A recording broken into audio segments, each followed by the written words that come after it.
कहीं ना कहीं मुझे एक इंट्यूशन हुआ कि ऐसा लग रहा है कि पिताजी को सिग्नल देना चाह रहे हैं कि भाई आप इससे जुड़िए, इस व्यक्ति से जुड़िए, एक बेहतर बिहार और एक अच्छा बिहार बनाने का प्रयास कर रहा है। तो एक बोलिए इसको इंसाइट का एक सिग्नल था, एक पिताजी का। मुझे ऐसा लगा कि उनका एक संदेश मुझे ब्राह्मण जो है वो बिहार में सत्ता परिवर्तन कर पाएगा, क्योंकि प्रशांत किशोर की जाति का मैं जिक्र कर रहा हूँ। देखिए, पहले भी चाणक्य ने जो है परिवर्तन किया था जब उसने अखंड भारत की निर्माण करने की बात कही थी। वो राजा नहीं बना। ये राजपूत जो शब्द है उसको संधि विच्छेद करेंगे तो राजा का पुत्र, एक राजा का पुत्र वो होता है जिसकी सोच होती है तो अपने अगल बगल में। और वाकई आप देखेंगे एक राजपूत समाज का आदमी अगर किसी गांव में भी है, दलित बस्ती के आसपास जो गांव जहां राजपूत अगर बसते हैं, तो आप पता लगा के देखिए हर जगह जो ज़मीन से लेकर के या मदद से लेकर इलाज से लेकर किसी भी तरह का मदद वो छोटे स्तर पे करता है। एक मानसिकता राजपूतों के अंदर होती कि मैं राजा का पुत्र। लोगों ने जाति जनगणना का लिस्ट आपके सामने लाया है, वो खुद अब उजरा गए। मात्र 2 जातियां, यादव और कुर्मी, 2 लोग खुश है, बाकी हर एक जाति नाराज है। तो अब तो उलझ गए हैं इसमें। उनको लगा था कि हमने बिहार को जो अमेरिका बनाया, क्योंकि अभी हम उनको बता रहे हैं कि लोकसभा में पिछले 2 बार से तो हर मुसलमान ने कोशिश कर लिया भाई हम भाजपा के डर से वोट कर रहे हैं। जो डर का जो जहर पनप गया है, लोकसभा का चुनाव आएगा, एक मुसलमान जाकर के आरजेडी को वोट देगा और फिर भी मोदी जीतेंगे और उनकी सरकार बनेगी। तब मुसलमानों को समझ में आया कि अब जब एक ही तरह का प्रयास कर रहे हैं और हर बार हार रहे हैं, इसका मतलब आपके रणनीति को बदलने के लिए। प्रशांत किशोर को लेकर एक जो कॉमन परसेप्शन या चर्चा बिहार में होती है, नेता लोग भी करते हैं, आम जनमानस में भी होती है कि कहीं ये बीजेपी की बी टीम तो नहीं है, कहीं भविष्य में ये जेडीयू से हाथ ना मिला। लोकसभा में आज भी मोदी का जलवा कायम है, उसको आप इनकार नहीं कर सकते। और जो इस तरीके से इंडिया गठबंधन काम कर रही है, बहुत ज़्यादा उस तरह का कुछ नज़र नहीं आ रहा है।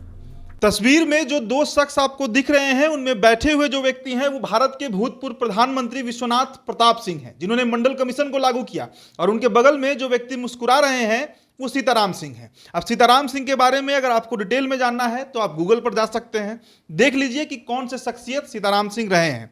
छोटा सा परिचय उनका दे देते हैं। 4 बार विधायक रहे हैं बिहार में, 3 बार मंत्री रहे हैं और शिवहर से सांसद रहे हैं। विधायकी उनकी मधुबन से रही और लालू प्रसाद यादव से उनका कैसा संबंध था, इसके बारे में अलग अलग ब्लॉग्स आपको विवरण दे देंगे। अब उनका परिचय हम इसलिए दे रहे हैं क्योंकि उनके जो छोटे बेटे हैं राणा रणजीत सिंह, वो हमारे साथ इस वीडियो में मौजूद हैं। इनसे हम चर्चा करेंगे। बिना पिता के नाम को इस्तेमाल किए हुए रण क्षेत्र में उतर पड़े हैं, 2024 के लोकसभा चुनाव में उतर चुके हैं। शिवहर, जहां से इनके पिता सांसद रहे हैं, वहां पर पसीना बहा रहे हैं। इनके सोशल मीडिया पर आप जाकर देखिए। लेकिन हमारा मूलभूत जो सवाल रहेगा राणा जी से, स्वागत है आपका। इतनी बड़ी पृष्ठभूमि रही है आपकी, आपके बड़े वाले भाई अभी बीजेपी से विधायक भी हैं, राणा रणधीर सिंह। जनसुराज आपने क्यों चुन लिया? आरजेडी तो आपका घर रहा है और संबंध का बताना नहीं है लालू जी से। देखिए, हम लोग पढ़ लिख करके बाहर से MBA इंजीनियरिंग किया, MNC में काम किया, तो तरीका जो है उसको बदलना चाहते थे। और हम सब के अंदर एक छोटा सा प्रशांत किशोर बहुत पहले से था, और ख़ास करके युवाओं में, जो अपने बिहार को चाहता था कि भाई कैसे हम दिल्ली में जो देखते थे वहाँ के गाँव को भी देखते थे, हरियाणा के गाँव को भी देखते थे, तो लगता था कि भाई हमारा भी बिहार का गाँव इस तरह से विकसित हो, इस तरह का बढ़िया खूबसूरत बने, सब तरह से जो है स्कूल की व्यवस्था हो, स्वास्थ्य की व्यवस्था हो, रोजगार हो। तो ये अंदर सा एक छोटा सा प्रशांत किशोर हम सबके अंदर था। तो एक अच्छे नेतृत्व की तलाश थी, जिसके अंदर विजन हो, जिसने अपने आप को साबित किया हो। आप किसी के पास से पता लगा सकते हैं कि वो फ्यूचर में क्या कर सकता है। तो कहीं ना कहीं और एक संजोग बना, ये चीज़ें अपने आप हुई। प्रशांत जी की यात्रा चल रही थी और वो यात्रा जो है किसी कारण से वो शिवहर जाना पड़ा, एक आचार संहिता लग गया, मेयर का इलेक्शन आया और उनका दिशा जो है बदल गया। और फिर वो मेरे गाँव और मेरे पिताजी के समाधि स्थल से गुजरे। वो जा करके मेरे पिताजी को प्रणाम किया उन्होंने, और कहीं ना कहीं मुझे एक इंट्यूशन हुआ कि ऐसा लग रहा है कि पिताजी को सिग्नल देना चाह रहे हैं कि भाई आप इससे जुड़िए, इस व्यक्ति से जुड़िए, एक बेहतर बिहार और एक अच्छा बिहार बनाने का प्रयास कर रहा है।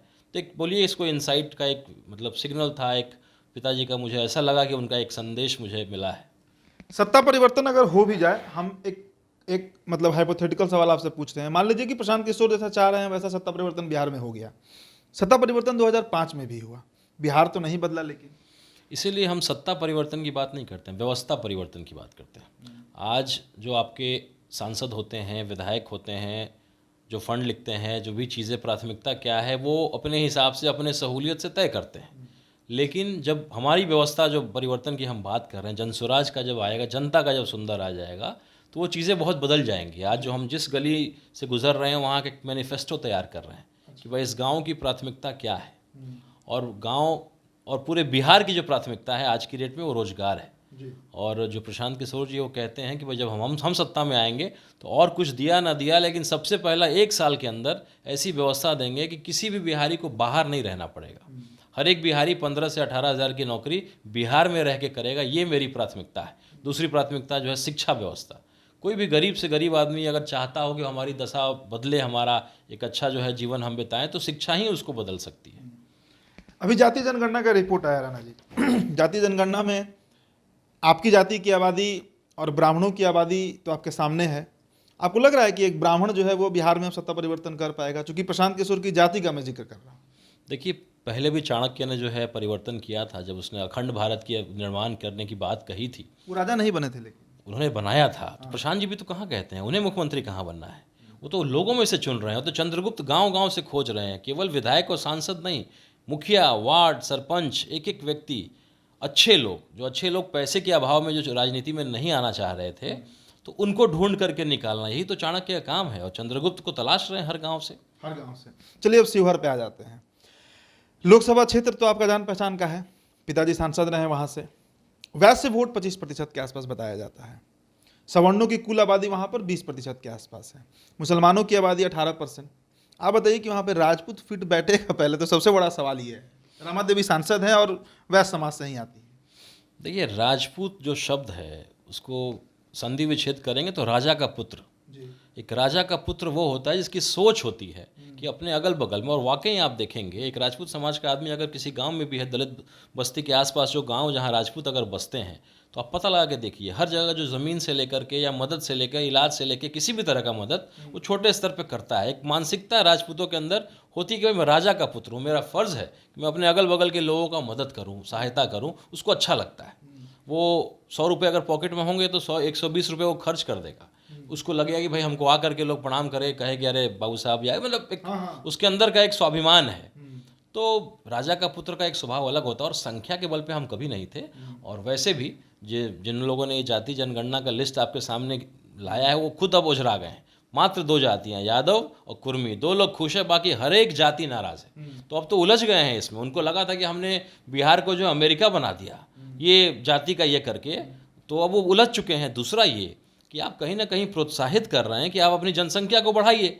आज अगर बिहार में 13 करोड़ की आबादी है तो हम पिछड़े सबसे, अगर हम कारण पता करें तो सबसे पिछड़े इसलिए हैं क्योंकि हम 13 करोड़ हैं, हमारी आबादी बहुत ज़्यादा है। तो आप एक जागरूक आदमी हैं, आप एक इंजीनियर हैं, हमारे जो माननीय मुख्यमंत्री जी हैं, आप सोशल इंजीनियरिंग के बारे में आपको मास्टर कहा जाता है, और आप क्या कर रहे हैं, प्रोत्साहित कर रहे हैं कि जरा अपनी जनसंख्या को बढ़ाइए। सबको यही कर रहे हैं। आप खुद जिस समाज से आते हैं आप सबसे अंतिम पायदान में हैं, तो आप अब जरा बढ़ाइए अपनी जनसंख्या को।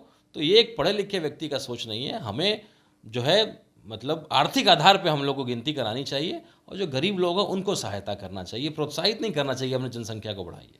अच्छा, शिवहर को लेकर या फिर एक कॉमन सवाल ये भी रहेगा कि क्या कुछ जातियों को साधने का भी प्रयास प्रशांत किशोर कर रहे हैं या राणा रंजीत सिंह कर रहे हैं शिवहर में? चूंकि 20% के आसपास आबादी मुसलमानों की है, मुसलमान वोट तय करेगा वहाँ पर हार जीत। मुसलमानों से कनेक्शन बन रहा है आप लोग का? बहुत ज़बरदस्त कनेक्शन बन रहा है।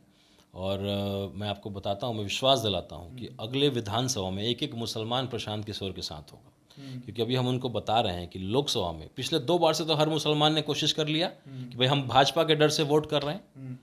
जो डर का जो जहर पनप गया है मुसलमानों में, वो मैं बताता हूँ कैसे ठीक होगा। लोकसभा का चुनाव आएगा, एक एक मुसलमान जा कर के आरजेडी को वोट देगा, और फिर भी मोदी जीतेंगे और उनकी सरकार बनेगी। तब मुसलमानों को समझ में आया कि अब जब एक ही तरह का आप प्रयास कर रहे हैं और हर बार हार रहे हैं, इसका मतलब आपके रणनीति को बदलने की जरूरत है। तब वो बदलेंगे, और देखिएगा विधानसभा में एक एक मुसलमान प्रशांत किशोर के साथ होगा। अच्छा, पार्टी अभी आप लोग का नहीं है, पार्टी तो अभी नहीं है जनसुराज। अब उसको जो कहिए, एक संस्था कहिए, एक यात्रा कहिए, एक एजेंडा, जो उसको आप शब्द कह लें, तो सिंबल क्या रहेगा, कुछ इस पर भी बातचीत चल रही है? क्योंकि हमको नहीं लगता है कि सिर्फ शिवहर पर ही दांव आजमाएंगे प्रशांत किशोर, और भी ऐसे लोकसभा हो सकते हैं जहाँ से उन प्रत्याशी आपकी तरह तलाश रहे होंगे। देखिए, हमारा पीले रंग का झंडा है, न भगवा न हरा, पीले रंग का झंडा है। और जो आप बात कह रहे हैं जाति वाला, मैं आपको बता दूं कि जो 35 साल के नीचे वाली जो आबादी है, जो यूथ जिसको कहा जाता है, वो किसी जाति का नहीं है। और टोटल आप 90% हमारे प्रशांत जी के इसमें आप इसको काउंट करिए, अगर अभी आपको विश्वास नहीं हो रहा तो चुनाव आने दीजिए। होता क्या है, बहुत सारे लोग जो नॉन पॉलिटिकल लोग होते हैं वो केवल घर में अपना बैठ के चर्चा करते हैं, उनको बहुत ज़्यादा चौक चौराहे पे जाने की आदत नहीं है, चर्चा करने की ज़रूरत नहीं है, या किसी पार्टी का झंडा लेकर के रैली में नहीं जाते, वो नॉन पॉलिटिकल लोग, वो पढ़े लिखे लोग होते हैं। लेकिन जब चुनाव आता है तो वो लोग भी बोलना शुरू करते हैं और वो किसी के पक्ष में लिखना शुरू करते हैं और उसके नॉमिनेशन में जाते हैं, उसके कार्यक्रमों में भाग लेते हैं। जब चुनाव आता है, जो एक मौसम और एक उत्साह जो त्यौहार वाला जो होता है वो जब आएगा तब आपको समझ में आया कि अंदरूनी रूप से हम लोग क्या काम कर रहे हैं। तो आप 35 साल के नीचे वाले 90% लोगों को काउंट करिए और आपको मालूम है कि हमारा बिहार युवाओं का प्रदेश है, कितनी जनसंख्या है युवाओं की। उसके बाद पढ़े लिखे लोग, जो भी पढ़े लिखे लोग किसी भी जाति के, वो सब लोग हमारे साथ हैं। जो लोग फ़ोन चलाते हैं, एंड्रॉयड फ़ोन चलाते हैं, वो 10% 15% जनसुराजी हो चुके हैं। चुनाव आने दीजिए तो वो खुल करके सामने आएंगे। चैलेंज शिवहर में कौन लग रहा है आपको? आरजेडी, बीजेपी, मतलब महागठबंधन और एनडीए में बड़ा चैलेंज कौन सा आपको लग रहा है?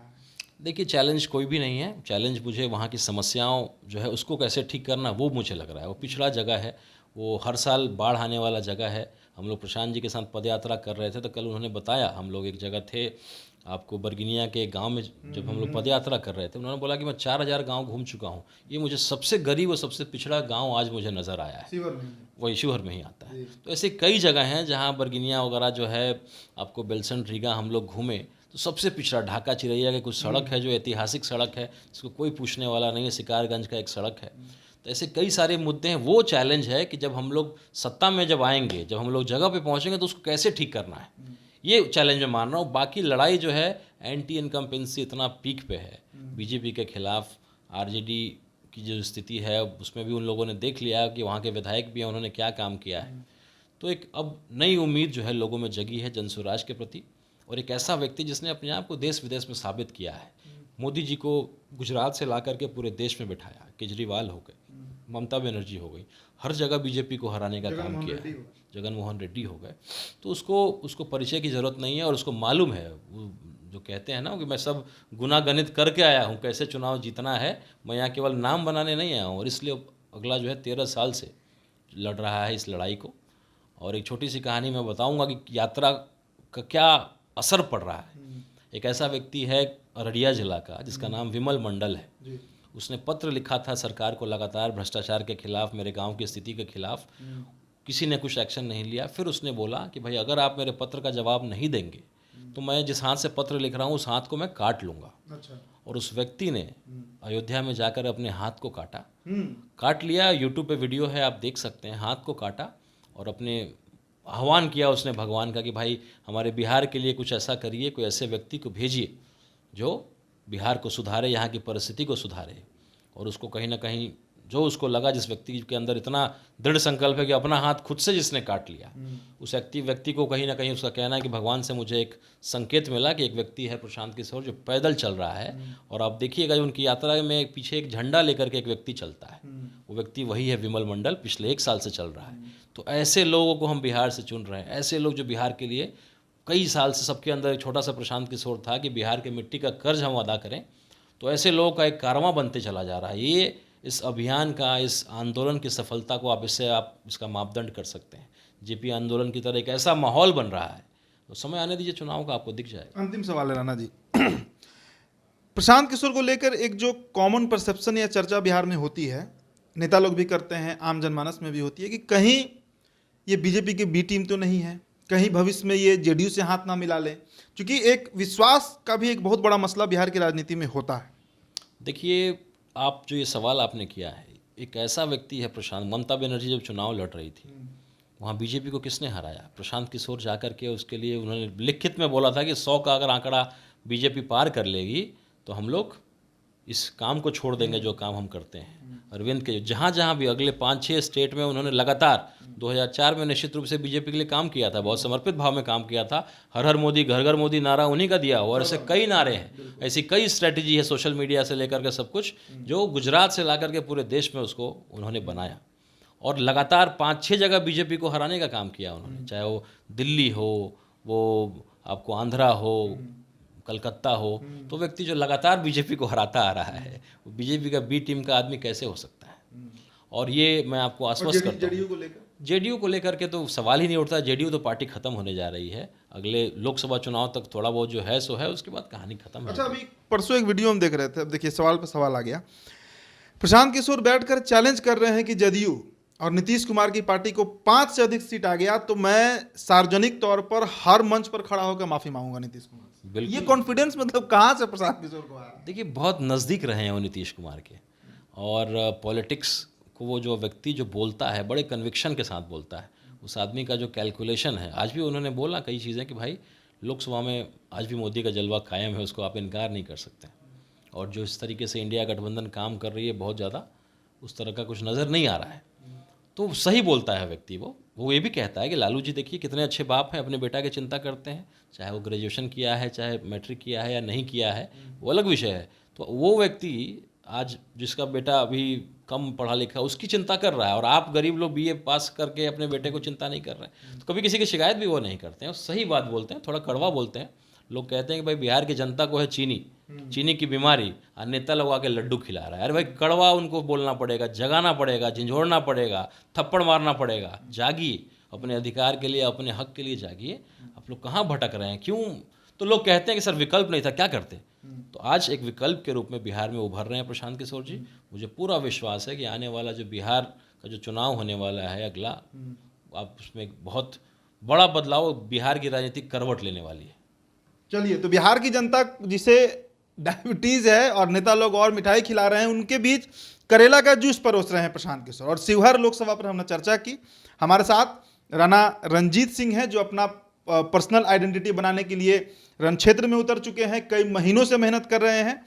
इनसे ये चर्चा हमारी हुई। चर्चा पर आपका जो मत होगा, और खासकर प्रशांत किशोर को लेकर, जरूर साझा कीजिएगा। मेरा नाम उदित तारन है। बहुत बहुत शुक्रिया।